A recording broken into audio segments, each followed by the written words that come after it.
Phulia township গ্রাম পঞ্চায়েত দীর্ঘদিন পর আমরা ক্ষমতায় এসেছি বা আমাদেরকে মানুষ সমর্থন করেছে, আমরা বোর্ড গঠন করেছি।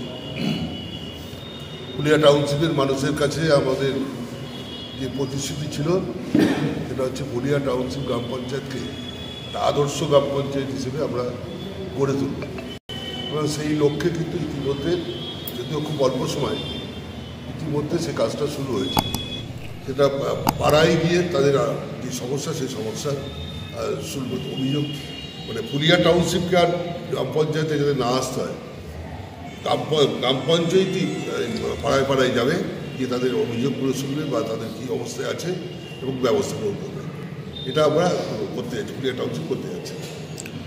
পাড়ায় পঞ্চায়েতের ক্ষেত্রে কি পঞ্চায়েতের যারা স্টাফ আছে তাদেরকে কি পাড়ায় পাড়ায় নিয়ে গিয়েই কর্মসূচিটা পালন করা হবে? অবশ্যই ওই এলাকার মেম্বার থাকবে এবং পঞ্চায়েতের যে স্টাফ থাকবে, প্রধান অবশ্যই প্রধান থাকবে, প্রধান মেম্বার এবং ওই যারা স্টাফ আছে তাদেরকে নিয়ে গিয়ে অভিযোগ শোনাবে বা ব্যবস্থা কী দেওয়া হবে সেটা তাদের সঙ্গে আলোচনা করে তাদের যে ওপিনিয়ন, তাদের যে সাজেশন যেটা পঞ্চায়েত সমিতির ক্ষেত্রে করা হয়েছে, যে একটা বক্স করা হয়েছে সাজেশন দেওয়া বা অভিযোগ দেওয়া।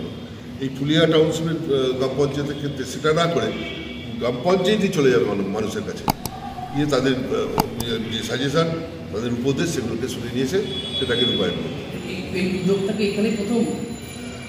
আমার তো মনে হয় প্রথম এই উদ্যোগ, মানে আমার মনে হয় আমাদের এই রাজ্যে কোথাও নেই। রাজ্যে তো দুয়ারে সরকার অলরেডি চালু করে দিয়েছে। রাজ্যে জমির দুয়ারে সরকার চলছে অনেকদিন ধরে, কিন্তু জমির দুয়ারে সরকারের কোনো মানে সুযোগ সুবিধা পাচ্ছে না মানুষ।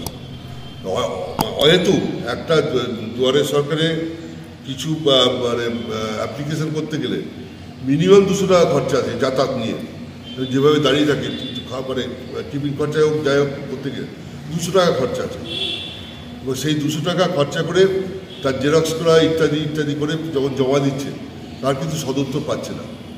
এবং এটা বাস্তব। এবারও যে দুয়ারে সরকারের বার্ধক্য ভাতা ইত্যাদি দেওয়া হবে না, বার্ধক্য ভাতাটা দেওয়া হবে না, পরিষ্কার বলছে, আননেসেসারি মানুষদের হয়রানি করছে, তো সব ক্ষেত্রেই করছে। স্বাস্থ্যসাথী কার্ড একই ব্যাপার, খায় না মাথায় দেয়, কিচ্ছু জানা নেই। এই প্রকল্পটি কবে থেকে চালু হবে পাড়ায় পঞ্চায়েত? পাড়ায় পঞ্চায়েত কি দুয়ারে সরকারের বিকল্প? না না, দুয়ারে সরকার না, ওটা জমির দুয়ারে সরকার। যদি এখনও আমাদের খবরের দর্পণ চ্যানেলটি সাবস্ক্রাইব না করে থাকেন, তাহলে এখনই সাবস্ক্রাইব করুন, সঙ্গে বেল বাটনটি ক্লিক করুন আর পেয়ে যান সব খবরের দ্রুত ভিডিও আপডেট।